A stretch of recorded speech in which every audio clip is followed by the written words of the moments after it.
My name is Elena Marrow. I'm in my mid-30s, and for most of my life, I've been described with words that sound kind but land hollow: easygoing, low maintenance, the one who doesn't need much. People tend to assume I'm adaptable because I'm quiet, forgiving because I pause before I speak, and uncomplicated because I don't ask for the spotlight. I've learned that when you don't demand attention, others often mistake that for not having depth. I work in a practical field: numbers, planning, systems, the kind of work that runs in the background while louder personalities take credit for outcomes. I've always been fine with that. I believed, maybe naively, that consistency would be recognized eventually. That if you showed up, stayed honest, and didn't dramatize your pain, things would balance out on their own. This story isn't about revenge. It isn't about exposing anyone or proving that I was secretly brilliant all along. It's about a moment when something deeply personal was reframed as transactional, and how that reframing quietly changed the way I saw my past, my family, and myself. At a family dinner that was supposed to be ordinary, no raised voices, no slammed doors, my parents handed me a spreadsheet, not metaphorically, literally, a document itemizing the cost of raising me: tuition, medical bills, food, housing, interest-adjusted totals. At the bottom, $120,000. What followed wasn't shouting or tears. It was worse than that. It was calm, polite, almost managerial. Love presented as a balance sheet. Affection translated into liabilities and returns. A suggestion, never stated outright, that gratitude should look like repayment. This story is about the slow realization that the role you've been playing in a system may never change unless you change how you participate in it. It's about what happens when silence stops being a default and becomes a decision. About the difference between being invisible and being observant. About how power doesn't always arrive with confrontation. Sometimes it arrives with clarity. I'm telling this honestly, without embellishment, and without asking you to take sides. There are no villains twirling mustaches here. Just people, patterns, and a reckoning that didn't happen all at once, but in stages. Quiet ones. If you've ever felt valued only when you were useful, or loved only when you were easy, you might recognize parts of yourself in what comes next. Before we go any further, let me ask you something gently. Have you ever wondered whether the people who say they love you would still feel the same if you stopped being convenient? To my parents, I was the easy child, not the gifted one who needed special handling, not the rebellious one who caused scenes or demanded explanations. I was the one who adapted, the one who figured things out without asking too many questions, the one who didn't cry long enough to make anyone uncomfortable. If there was a form to be filled out, I filled it out. If there was a problem to smooth over, I smoothed it. I learned early that being helpful earned approval faster than being honest about confusion or fear. And so, I became helpful by default. At family gatherings, my role was invisible but essential. I cleared plates before anyone asked. I remembered birthdays without reminders. I translated emotional tension into logistics: who should sit where, what topic to avoid, when to redirect a conversation before it soured. People often confuse that kind of awareness with passivity. It isn't. It's labor. Quiet labor. My parents liked to tell stories about me that always sounded the same. She was so independent. She never gave us trouble. She understood sacrifice. Those words were meant as compliments. I accepted them as such, even when I didn't fully understand what they cost me. Independence became an expectation, not a choice. Understanding sacrifice became a requirement, not a value. When money was tight, I learned not to ask. When emotions ran high, I learned to wait. When praise was given, it was often comparative. How I was easier than other children, how grateful they were that at least one of us didn't add stress. I internalized that. Being low impact felt like love. At school, teachers described me as reliable. At work later on, managers said the same thing. Reliable is a word that sounds solid, but it also means replaceable.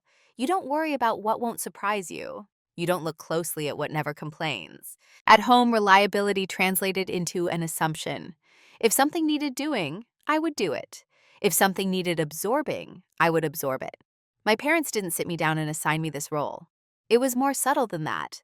Roles like this are never announced. They're reinforced through small rewards, approval, calm, the absence of conflict. I don't think they meant harm. That's important to say. They believed they were raising a responsible adult. They believed love was demonstrated through provision, through numbers that added up on paper. Emotional fluency wasn't their language. Structure was. And I learned to speak it fluently. But being fluent in structure doesn't mean you stop needing softness. It just means you stop asking for it. When I moved out, nothing about our dynamic changed. I was still the one who checked in, who made sure holidays were coordinated, who handled practical details. I didn't ask for help often, and when I did, I made sure it sounded reasonable, quantifiable, temporary. Need, if it appeared at all, had to be justified. I think that's why no one noticed how tired I was becoming. When you're good at managing yourself, people assume you don't need to be managed with care. They forget that self-sufficiency can be learned, not innate. Looking back, I realize something uncomfortable. My parents didn't really know me. They knew my outputs, my compliance, my capacity, but not my interior life, not my doubts, not the quiet recalculations happening behind my eyes every time I chose peace over truth. And I didn't correct that misunderstanding, not because I was afraid, but because correcting it felt unnecessary. I believed my value was already understood. I believed wrong. At that point in my life, I still thought being seen wasn't as important as being useful. I still thought love and responsibility were the same thing, just expressed differently. I didn't yet understand how dangerous it is to let others define your worth solely by what you cost or what you contribute. That realization came later, much later. The first time it happened, it was so small I almost missed it. We were sitting in my parents' kitchen, the kind of afternoon that doesn't feel significant while you're inside it. Coffee is cooling on the counter. The radio is low in the background. I had stopped by after work to drop something off, documents my father needed help organizing.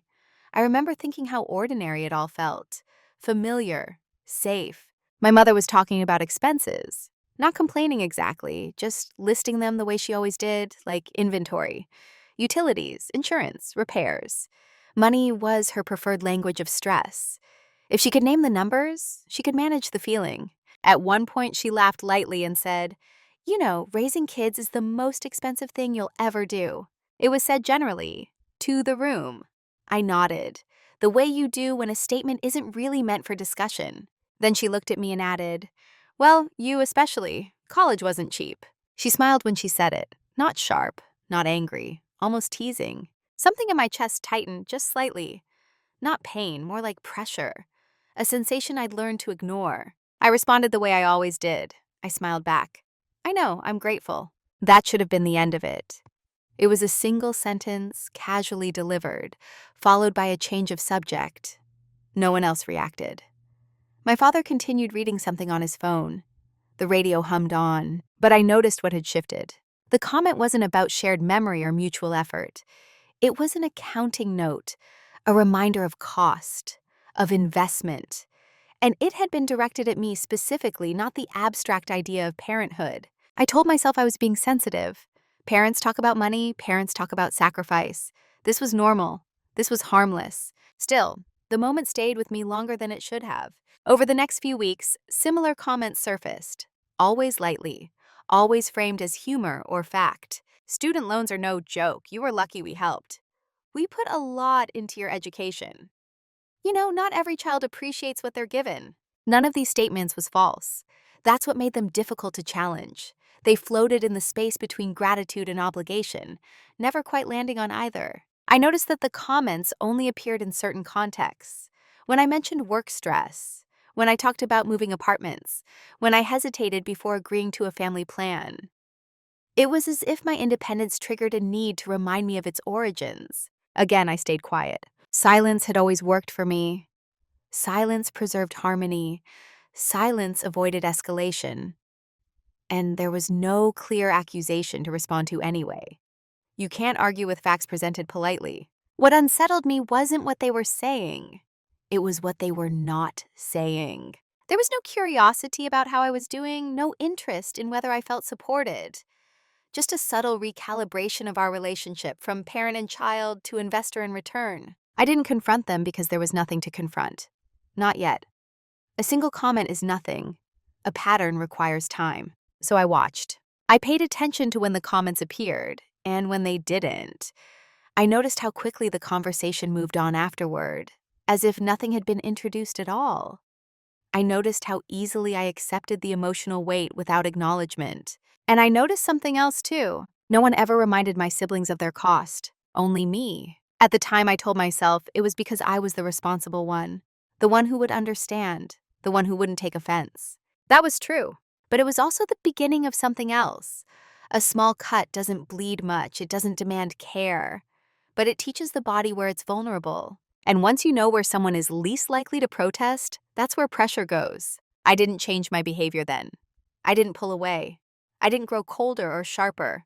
I simply started remembering. Once you notice something, it becomes difficult to unnotice it. The comments didn't escalate. They multiplied, quietly, predictably, always delivered with the same calm tone, the same casual framing. Never angry, never cruel enough to object to, just persistent enough to redefine the air between us. It became normal for money to enter conversations that had nothing to do with it. If I talked about a new opportunity at work, my father would nod and say, "Well, we did invest a lot in your education. Good to see it paying off." If I mentioned traveling, my mother would smile and add, "Just remember how much it costs to raise a child before you have one." There was always a pivot, a way to circle back to cost, to sacrifice, to contribute, and every time I absorbed it, I told myself this was generational. They grew up measuring stability in numbers. They didn't know how to speak about emotion without translating it into logistics. If this was their way of expressing concern or pride, who was I to correct it? That rationalization was comforting. It allowed me to stay where I was, inside the role that had always worked. So I stayed quiet. I didn't correct them when they implied that my achievements were extensions of their planning, rather than my effort. I didn't point out that I'd been financially independent for years. I didn't mention that I'd paid off my own debts, managed my own risks, built my own safety nets. I didn't need credit, or so I told myself. But silence has a side effect. It trains people on what they can say without consequence. Slowly, the comments became less abstract, more directed. "After everything we've done for you. We never expected anything back, of course, but you're in a good position because of us." There was always a pause after those statements, a space where something unsaid hovered, an expectation that I would fill it with reassurance, with gratitude, with compliance. And I did. I thanked them. I acknowledged their effort. I reassured them that I remembered, that I appreciated, that I wasn't ungrateful. What I didn't say was that gratitude loses its meaning when it's demanded, that appreciation becomes an obligation when it's used as leverage. At the time, I still believed this was a misunderstanding I could manage by being clearer, kinder, and more accommodating. I believed that if I just showed enough respect, the subtext would dissolve. It didn't. It hardened. What changed wasn't their language. It was my awareness.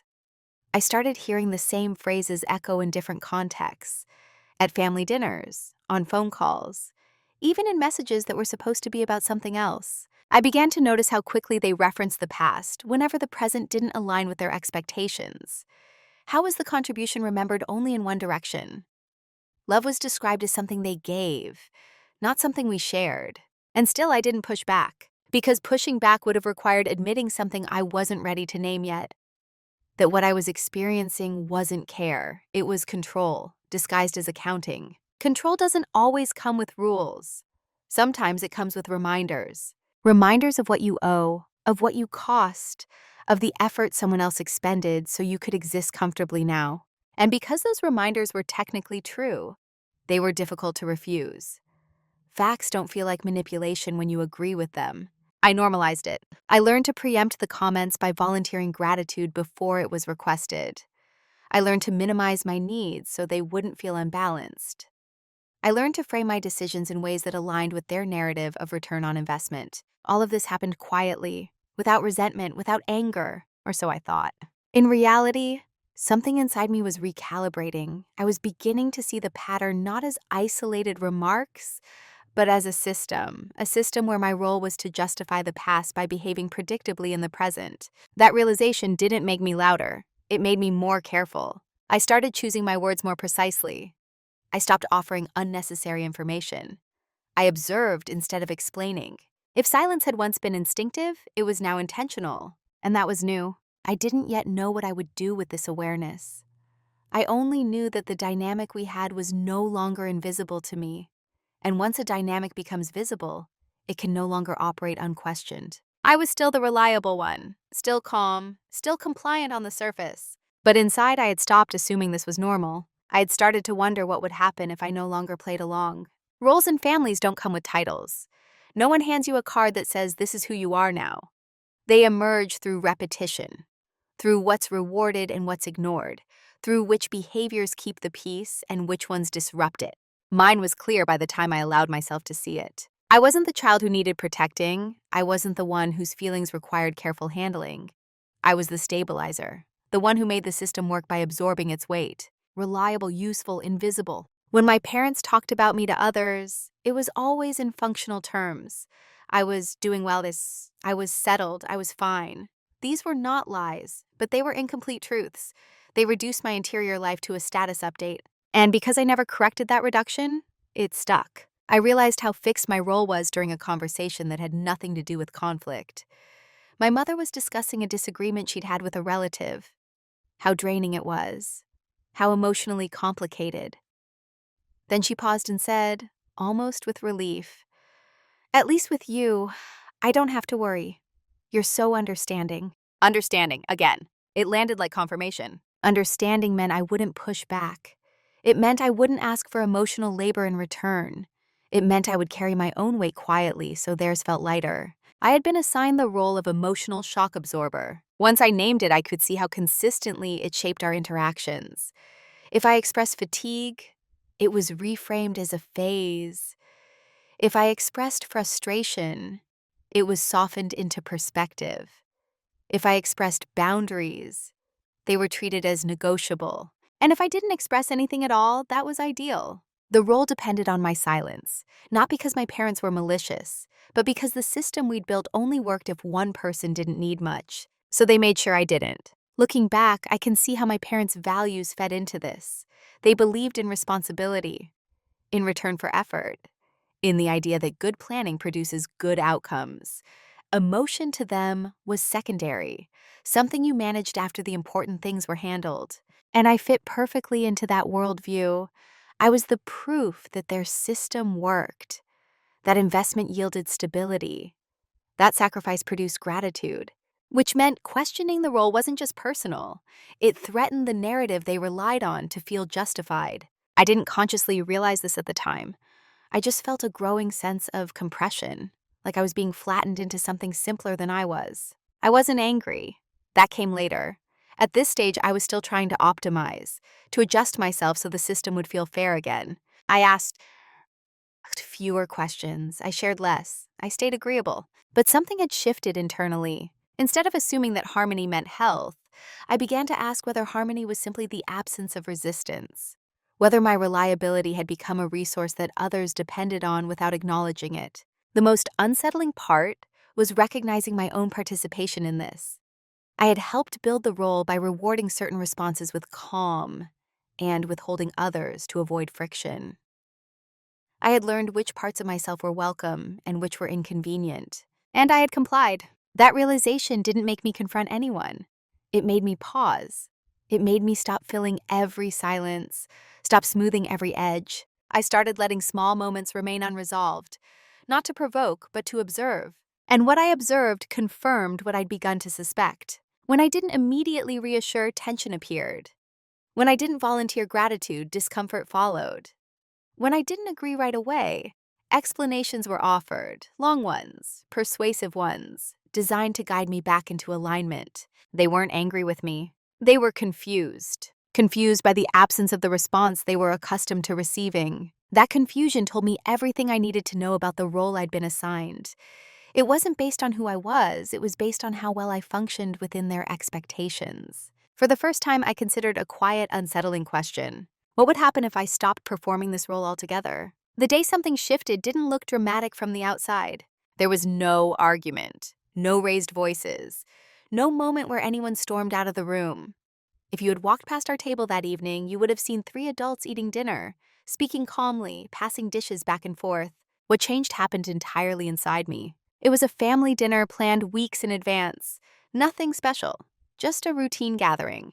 I arrived on time, brought what I said I would, and settled into my usual seat. The conversation moved along predictable lines: work, logistics, a neighbor's renovation. Comfortable, controlled. Halfway through the meal, my father stood up and said he had something to show me. He returned with a folder. Again, nothing about this felt alarming at first. My parents loved documents. Folders meant order, preparation, saudi. I assumed it was something practical, estate planning maybe, or a question about insurance. He slid the folder across the table toward me. Inside was a printed spreadsheet. It took me a few seconds to understand what I was looking at. Rows, columns, dates spanning years. Categories that felt familiar and unfamiliar at the same time: education, healthcare, housing, food, miscellaneous. At the bottom, a total. 12000美元. My mother spoke first, calm, measured. We thought it might be good for you to see this. I didn't react immediately. Not because I was stunned, though I was, but because my mind was moving too quickly. I was trying to understand the intention before the emotion. My father explained the methodology, how they'd estimated certain costs, how they'd adjusted for inflation, how conservative the numbers were really. It was presented like a report, neutral, almost proud. No one said the word debt, no one said the word owe, but the implication sat there, heavy and undeniable. Love, translated into line items. As they talked, I felt something unusual. Distance, not dissociation. Clarity. The same clarity you get when you step back from something and see its shape for the first time. I realized they weren't angry with me. They weren't accusing me of anything. They were trying to make something visible that had always existed in their minds. A ledger. This wasn't about guilt, it was about framing. They wanted me to understand the weight of their contribution, to contextualize my independence as an outcome of their investment, to ensure that my future decisions remained tethered to that understanding. And suddenly, I saw the entire pattern all at once. The comments, the reminders, the timing, the way money entered emotional conversations, the way gratitude was expected, not invited. This spreadsheet wasn't an escalation, it was a conclusion. I listened, I nodded. I asked clarifying questions, not because I needed answers, but because I wanted to understand how far this thinking went. Inside, something settled. I wasn't angry. I wasn't hurt in the way I would have been years earlier. Instead, I felt a quiet finality. Because once love is itemized, it stops being relational. It becomes transactional. And transactions follow different rules. They finished explaining. The room fell into a brief silence. My mother smiled gently. We just want you to have perspective. I looked at the spreadsheet again, at the neat columns, the careful math. And in that moment, I understood something that changed everything. They didn't see this as inappropriate. They saw it as responsible. That realization didn't break me. It released me. I thanked them. I meant it. Not for the document, but for the clarity it provided. I folded the spreadsheet carefully and placed it back in the folder. We finished dinner. We talked about something else. I drove home in silence. That night, I didn't sleep much. Not because I was upset, but because my mind was reorganizing itself. I stopped asking whether they were being fair. I started asking what kind of relationship this framework allowed. And more importantly, what kind of participation was required from me. That was the day something shifted, not outwardly, internally, irreversibly. After that dinner, I didn't confront my parents, not because I was afraid to, but because I no longer saw confrontation as useful. Something had clarified so completely that words felt unnecessary. The spreadsheet had done what arguments never could. It had revealed the operating system. And once you understand the system, you stop reacting to individual outputs. So I stayed quiet. But the silence was different from before. Previously, my quiet had been automatic, a reflex shaped by years of smoothing, accommodating, and protecting the emotional weather of the room. This time, silence was deliberate, observant, strategic. I began to notice how often I had filled gaps that weren't mine to fill. I stopped doing that. When my parents referenced the spreadsheet indirectly, comments about how much things add up over time or what we've put into you, I didn't rush to reassure them. I didn't argue either. I let the comment exist without a response. The effect was subtle, but immediate. They lingered on those statements longer than usual, as if waiting for something. For me to acknowledge, to affirm, to soften. I didn't. Not coldly, not pointedly, just neutrally. And in that neutrality, something interesting happened.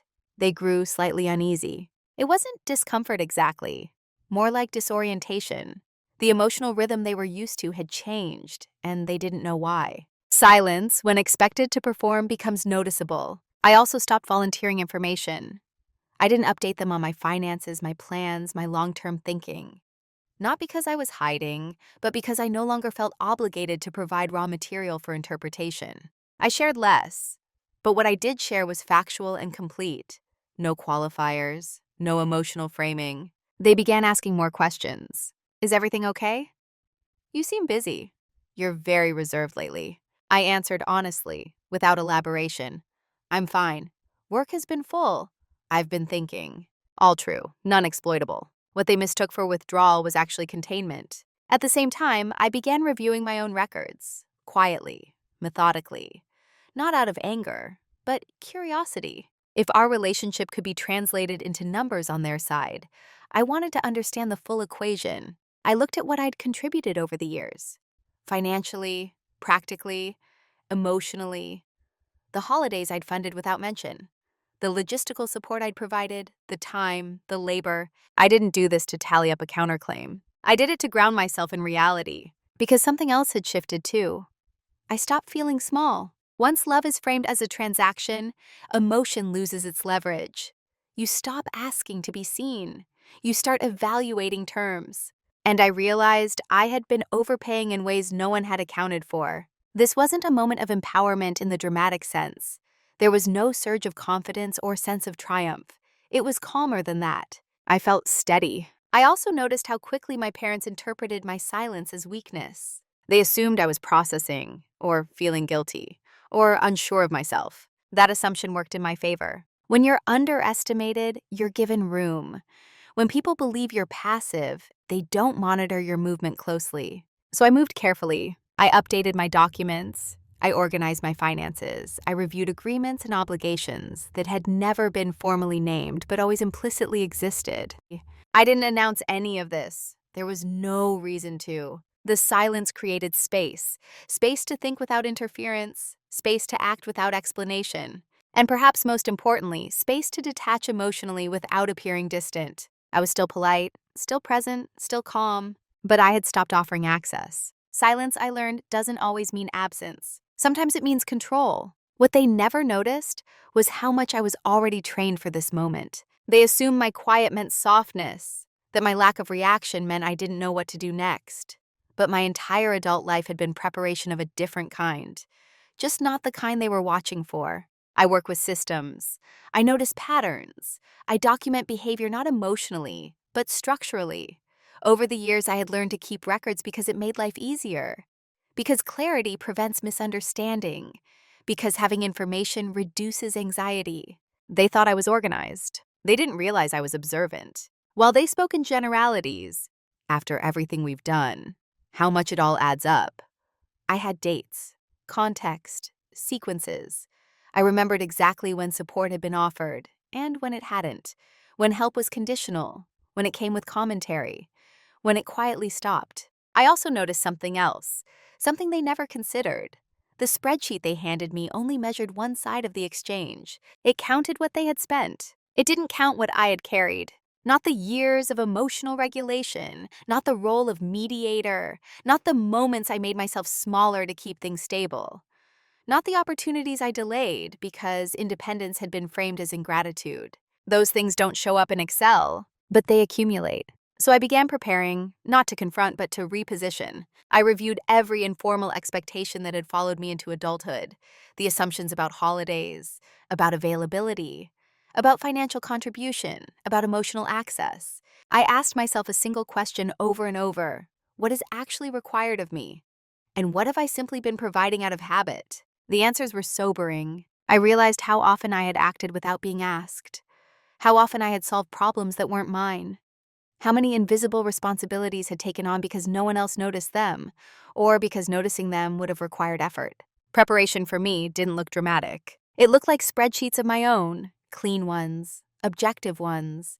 Not about blame, but about boundaries. I listed what I was willing to continue, what I wasn't, what was reciprocal, what wasn't. I also consulted quietly, not for validation, but for perspective.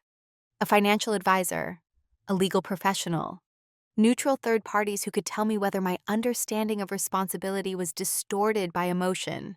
It wasn't. If anything, I had been overly generous. What they also didn't notice was how my demeanor protected me. I didn't change my tone. I didn't broadcast dissatisfaction.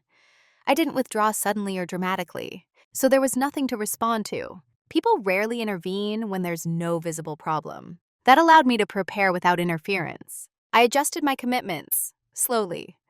I stopped defaulting to yes. I delayed responses. I asked for time instead of offering solutions. Each change was small enough to be unremarkable on its own, but together, they formed a shift. My parents didn't comment on it at first. They simply adapted, expecting me to step in eventually, the way I always had. I didn't, and still I said nothing. I also re-examined the emotional language I used. I removed apologies where they weren't needed. I replaced reassurance with neutrality. I stopped framing my choices as reactions to their needs. The less emotional information I provided, the less leverage existed. What surprised me most was how natural this felt. Not empowering in a triumphant sense, but aligned. Like I had finally stopped swimming against a current I'd never chosen. There was no resentment fueling this preparation. No desire to win. Just a growing commitment to accuracy. If our relationship was going to be defined by accounting, then it deserved complete accounting, not just numbers that justified one narrative. They never noticed the preparation because they never believed I was capable of it. To them, I was still the understanding one, the flexible one, the one who would eventually circle back into alignment. They didn't see the shift because they weren't looking for it. And by the time they realized something had changed, the groundwork was already laid. Quietly, carefully, without drama. Exactly the way I had learned to do everything else. The reveal wasn't something I announced. There was no moment where I sat back, exhaled, and said, "Now I understand everything." It came the way real understanding usually does. Slowly, then all at once, in a quiet moment when nothing external was happening. I was sitting alone at my kitchen table, late at night, the room lit by a single lamp. In front of me were two documents. One was the spreadsheet my parents had given me. The other was my own. Something I had built over weeks, not to mirror theirs, but to contextualize it. That was when it became clear. The spreadsheet they gave me wasn't about money. It was about authority. By translating love into cost, they weren't asking for repayment in dollars.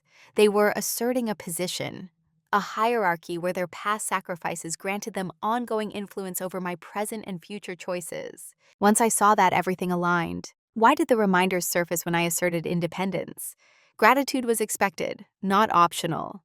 Why are emotional conversations so often detoured into finances? The ledger wasn't a record, it was a claim. And here was the private reveal. Claims only work if they're acknowledged. I realized, with surprising calm, that I had already been honoring a contract I never agreed to. A contract that existed entirely in implication. One that required my emotional availability, my compliance, my predictability. And because I had never challenged its existence, it had quietly governed our relationship. That realization didn't provoke anger. It provoked relief. Because contracts can be renegotiated or dissolved, I reviewed my own document again. Not just numbers, but patterns. Instances where support was given conditionally. Moments where help was withheld without discussion. Times when I had been expected to absorb responsibility without recognition. There was no villain emerging from these pages, just a clear imbalance. And then I noticed something even more important. They had no formal leverage, no legal obligation, no financial dependency, no binding agreement of any kind. Only expectation, expectation reinforced by habit, expectation enforced by my silence. Once I saw that, the weight I'd been carrying for years became optional. This was the moment I stopped feeling defensive. I didn't need to prove anything. I didn't need to explain myself or justify my choices. The internal shift was enough. I closed both documents and sat there for a long time, not thinking, just feeling the absence of pressure. It felt unfamiliar, spacious. The reveal wasn't that they were wrong. It was that I was free. free to choose how much access they had to my decisions, free to redefine what gratitude looked like, free to participate in the relationship without surrendering authorship of my life. I understood then why silence had been so effective. Why had it created clarity? By not reacting emotionally, I had allowed the structure to show itself. And structures, once visible, lose their mystique. I also understood why they would never have expected this response from me. They believed power lived in numbers, not in awareness. They believed authority came from having invested, not from having consent. They had mistaken my composure for compliance. This realization didn't change my behavior overnight. That wasn't the point. What changed was the direction. I no longer moved toward alignment automatically. I moved toward choice. Every decision after that was filtered through a new question. Is this something I am choosing, or something I have been trained to provide? That question became my anchor. It didn't make me colder. It made me precise. And precision, I learned, is the most understated form of strength. By the time I stood up from that table, nothing externally had shifted. But internally, the hierarchy was gone. There was no debt, only autonomy. And from that moment on, every step I took, every silence, every delay, every decision was intentional. They still didn't notice. Not yet. Clarity forces a choice. Once you see a system for what it is, you can't unknow it. You either continue participating as before, or you change the terms. There's no neutral ground once awareness settles in. For weeks after my private realization, I lived inside that decision point. I didn't rush it. I didn't act impulsively. I let the options sit side by side and examined them without judgment. Option 1 was familiar. Continue as I had, offer selective compliance, manage expectations gently, absorb the cost of emotional imbalance in exchange for surface harmony. This option required no confrontation, no disruption, no risk of misunderstanding. But it required one thing I was no longer willing to give: authorship. Option 2 was louder. Confront the spreadsheet directly, challenge the framing, explain why it was harmful, demand acknowledgement of emotional labor. This option offered emotional resolution, but also escalation. It assumed they were capable of hearing something they didn't believe was wrong. It required me to invest energy into persuading people who saw their actions as responsible, even generous. I knew how that story ended. Option 3 was quieter. Withdraw, not emotionally but structurally. Remove myself from the implied contract without announcing its termination. Stop participating in exchanges that rely on unspoken obligation. This option didn't promise immediate understanding. It didn't offer validation. It didn't even guarantee peace. But it preserved my integrity. I sat with that option the longest, because choosing it meant accepting something difficult. They might never understand my reasoning. They might interpret my changes as distance, ingratitude, or rejection, and I would have to let them. This was the irreversible part. Once you stop performing a role, you can't control how others reinterpret your absence. I weighed that carefully. I asked myself whether I needed them to understand in order to proceed, whether my sense of self depended on their agreement. The answer surprised me. It didn't. I realized I had spent years preemptively managing their comfort, making myself legible to their worldview, translating my needs into acceptable terms. But I was tired of translation. The decision, when it came, was quiet. I chose option 3, not as a punishment, not as a withdrawal of love, but as a recalibration of participation. I decided I would no longer engage in any dynamic that treated my existence as a line item to be justified. That meant saying no without explanation. It meant letting discomfort exist without soothing it. It meant allowing silence to remain unanswered. It also meant accepting that some connections only function when one person is over-functioning. The moment I accepted that, the fear dissipated. Because fear thrives on ambiguity, on the hope that things might change if you just try harder, on the belief that your effort will eventually be recognized. Once I released that hope, what remained was choice. I didn't tell my parents what I had decided. There was no announcement, no ultimatum, no dramatic turning point. The decision didn't need witnesses. What mattered was that I stopped negotiating with myself. From that point on, my actions followed a consistent logic. Not reactive, not defensive, simply aligned. I would not justify my independence as a return on investment. I would not perform gratitude to secure approval. I would not accept accounting as a substitute for care. This wasn't a rebellion, it was an exit. And once you leave a system internally, the external exit becomes a matter of time. They would feel the shift eventually, not because I explained it, but because the system would no longer receive the input it depended on. That was the path I chose. Irreversible, not because it was dramatic, but because it was true. Once the decision was made, the movement that followed was almost invisible. That was intentional. I didn't announce changes. I didn't reframe conversations. I didn't warn anyone that the dynamic had shifted. I simply began operating according to the decision I'd already settled internally. And when decisions are settled, they don't need defending. The first changes were logistical. I adjusted my availability, not dramatically, just enough to remove the assumption that I was always accessible. Calls were returned later. Messages didn't receive immediate replies. I stopped rearranging my schedule to accommodate last-minute needs that weren't emergencies. Nothing I did was unreasonable. That was the point. I also separated systems that had been quietly intertwined for years. Shared responsibilities that had never been formally defined were clarified, sometimes through action rather than discussion. I handled what was mine. I stopped handling what wasn't. Financially, I became exact. Not stingy, not distant, just precise. I paid what I owed. I didn't cover what I wasn't responsible for. I declined vague requests that relied on emotional momentum rather than clear need. When asked why, I didn't explain. I can't commit to that. That doesn't work for me. I'll need to pass. Series. Short sentences. No justification. What surprised me was how uncomfortable this made them. Not because of the refusals themselves, but because of the absence of narrative around them.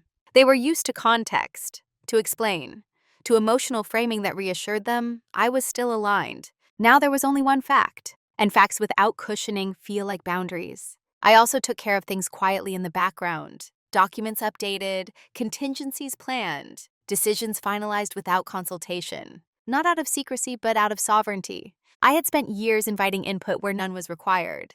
Now I stopped doing that. At no point did I act against them. I simply stopped acting for them. That distinction mattered. The most noticeable shift was internal. I no longer anticipated their reactions when making choices.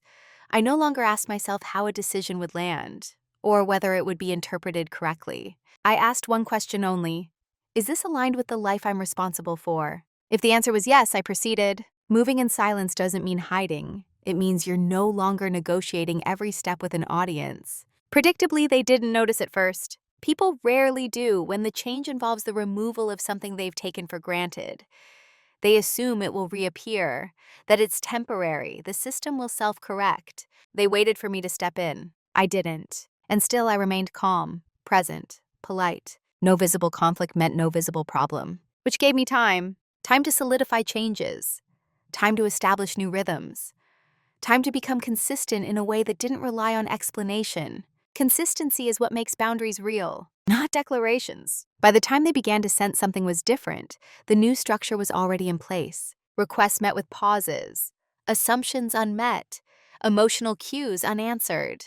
They started asking indirect questions. You've been busy lately. Everything okay? You seem very focused on your own things. I answered honestly, yes, I am. I've been prioritizing. Nothing confrontational, nothing revealing, just enough truth to stand on. What they were feeling, but couldn't yet articulate, was loss of control without loss of contact. The most disorienting kind. I was still there. I just wasn't manageable anymore. Moving in silence protected me from being talked out of my choices, from being persuaded back into alignment, from being reminded of costs and sacrifices. Silence created distance without drama, and in that distance, the consequences began to take shape. They just hadn't connected the cause yet. The consequences didn't arrive as conflict. They arrived as an inconvenience. At first, it was small things: delays, gaps, tasks that went unfinished longer than usual, questions that weren't answered quickly enough, plans that didn't come together the way they used to. My parents felt it before they understood it. Systems always do. They began to notice that things took more effort, that coordination required more steps. Those problems lingered instead of resolving themselves quietly in the background. They didn't connect this to my decision. They connected it to the circumstance. Everyone's busy these days. Things are just more complicated now. They said these things aloud, mostly to themselves. But the tone had changed. Where there had once been assumption, there was now uncertainty. Where there had been reliance, there was now friction. They started reaching out more frequently, not with demands, but with expectations.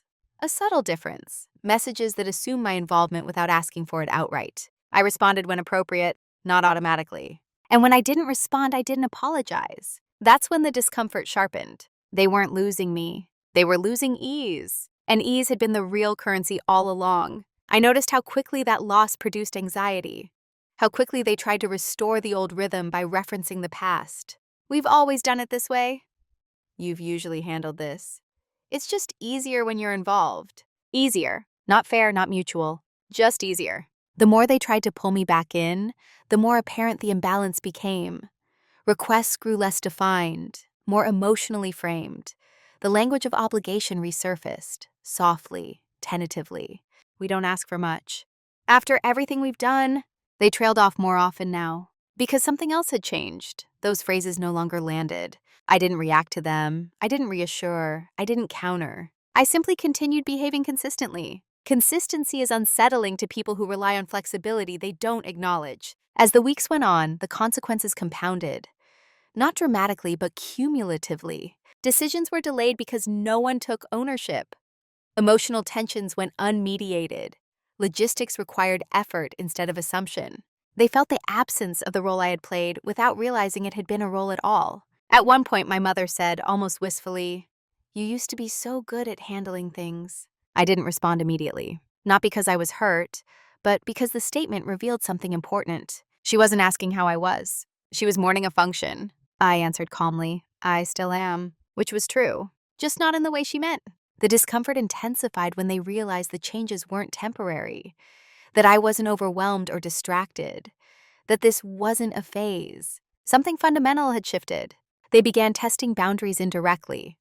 Small requests framed as favors, emotional appeals disguised as casual comments, invitations that assumed compliance. I declined some, accepted others on my terms. No explanation, no pattern they could exploit. Uncertainty replaced predictability. And uncertainty makes people anxious. Not because something bad is happening, but because control is slipping. I could see them trying to diagnose the problem, looking for a cause that didn't implicate the structure of the relationship itself. They never considered that the system had depended on me more than I depended on it. That realization, that they needed my role more than they needed me, was never spoken aloud, but it shaped everything that followed. The consequences were not punishment. They were exposed. Exposure of how much invisible labor had been holding things together. Exposure of how one-sided the equilibrium had been. And exposure is uncomfortable, especially when no one is shouting, when nothing looks wrong, when the person who changed remains calm, present, and unmoved. That was when they began to sense, not yet fully understand, but sense. Something was no longer negotiable. The moment they realized something was truly wrong didn't arrive with a fight. It arrived with panic. Not loud panic, not dramatic. The kind that leaks out through overcorrection, through sudden concern, through questions that arrive too late and land too shallow.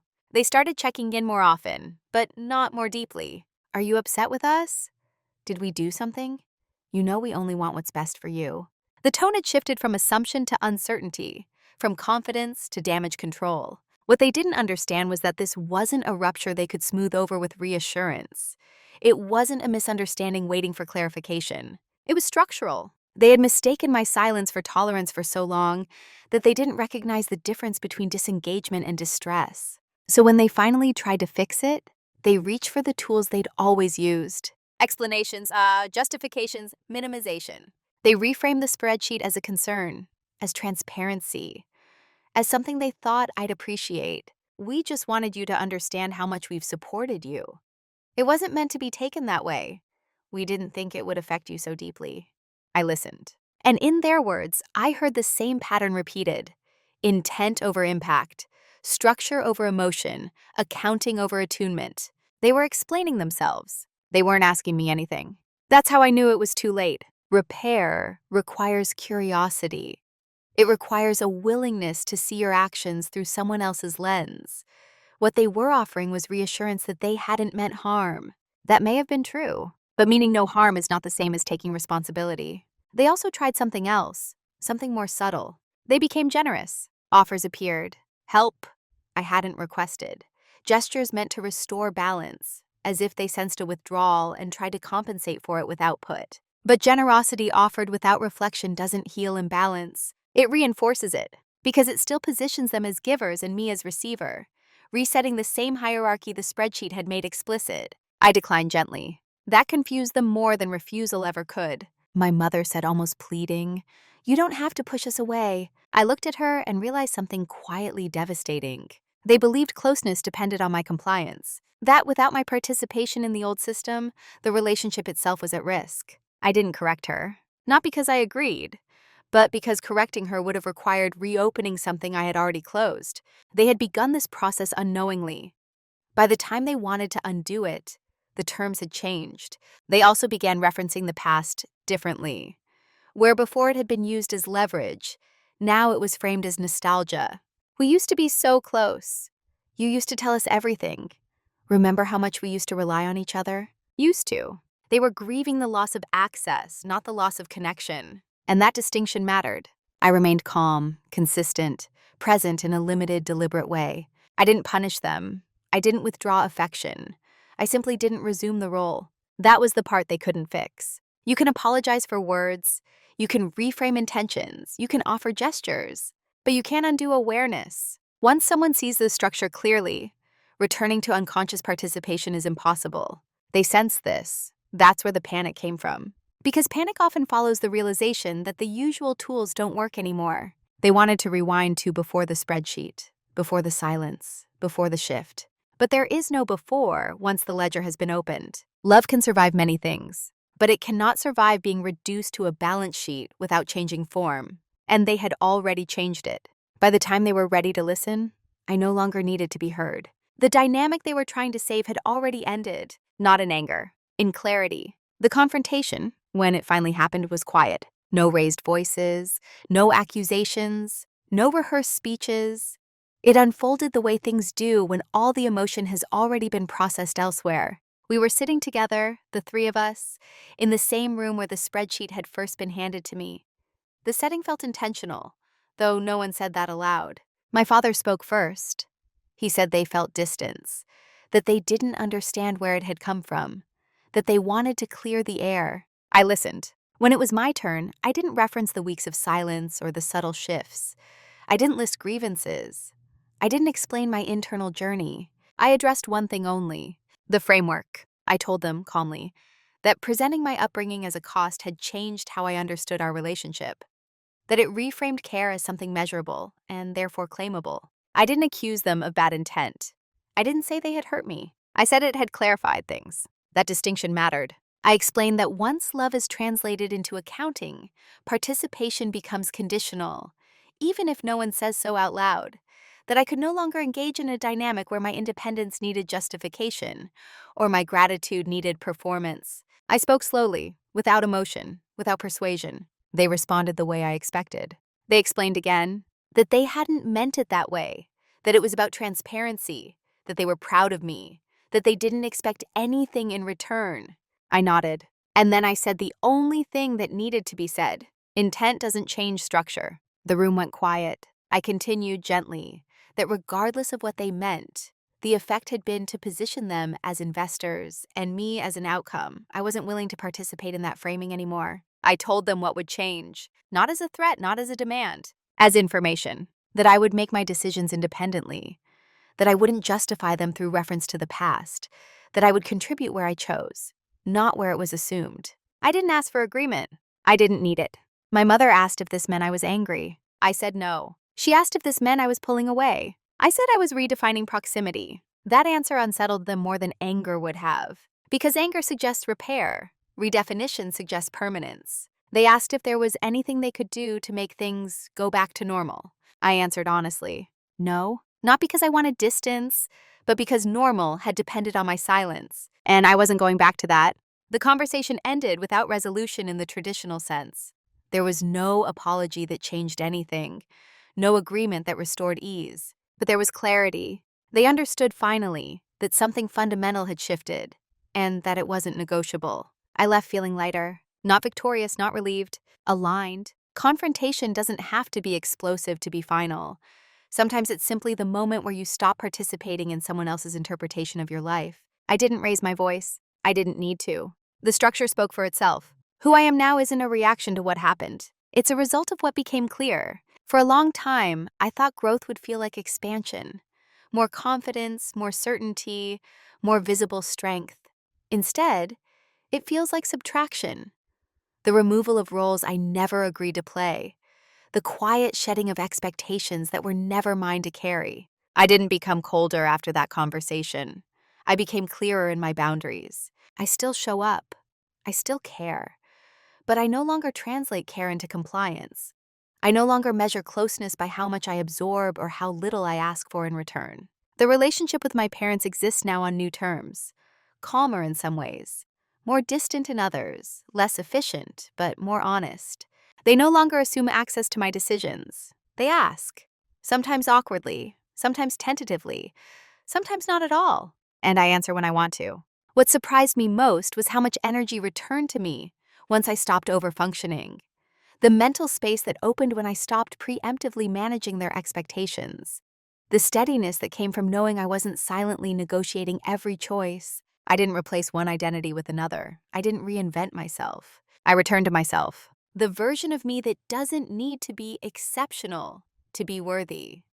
That doesn't need to be easy to be loved. That doesn't need to justify her existence through output. I also noticed how this shift affected other areas of my life. At work, I stopped taking on invisible tasks. In friendships, I stopped being the emotional buffer. I allowed discomfort to exist without rushing to resolve it. Not because I enjoyed distance, but because distance can be truthful. People adjusted. Some relationships deepened. Others faded. None of that felt like loss. It felt like alignment asserting itself. What I carry now is not resentment, but discernment. I can love my parents without returning to a system that required my silence. I can appreciate what they gave without allowing it to define what I owe. That distinction took time to integrate, but once it settled, it brought peace. I no longer worry about being misunderstood. I no longer need to be perceived as grateful, understanding, or low maintenance. I am none of those things in a role. I am simply a person who chooses when to give, when to speak, when to stay silent. And that choice is what quiet dominance actually looks like. Not control over others, but authorship over self. I didn't take anything from them. I took myself back. There's a lesson in this story, but it isn't the kind that comes with a slogan or a neat instruction manual. It's quieter than that. Sometimes the deepest rupture in a relationship doesn't come from cruelty or neglect. It comes from a shift in framing, from seeing love as something shared to seeing it as something tallied. When care becomes accounting, the relationship doesn't necessarily end, but it does change its rules. My parents didn't stop loving me, but they stopped relating to me. And when that happened, I had a choice. Keep translating myself into something that fit their ledger, or step out of the accounting altogether. I chose the latter, not because I wanted distance, but because I wanted honesty. The moral here isn't cut people off. It isn't confront everything. And it certainly isn't keep score in return. It's this. When someone defines your worth by what you cost or what you contribute, the most powerful response isn't anger, it's autonomy. You don't need to argue with a system that was built without your consent. You don't need to win a debate about intent.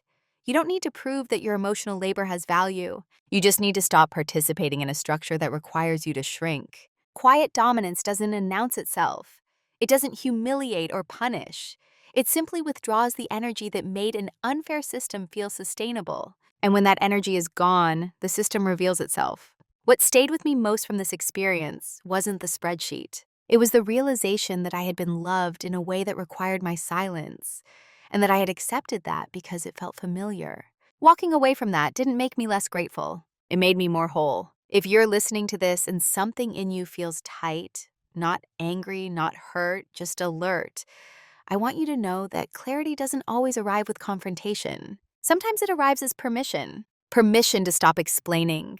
Permission to stop justifying. Permission to stop being easy so others can stay comfortable. You don't owe anyone access to your life in exchange for what they've already chosen to give. And love that can only exist when you stay small isn't love you're required to preserve. I didn't burn bridges. I stopped carrying them alone. If this story resonated with you, even uncomfortably, I'd really like to hear from you. Have you ever realized that a relationship in your life was being held together by your silence? Cảm ơn bạn đã lắng nghe câu chuyện vừa rồi.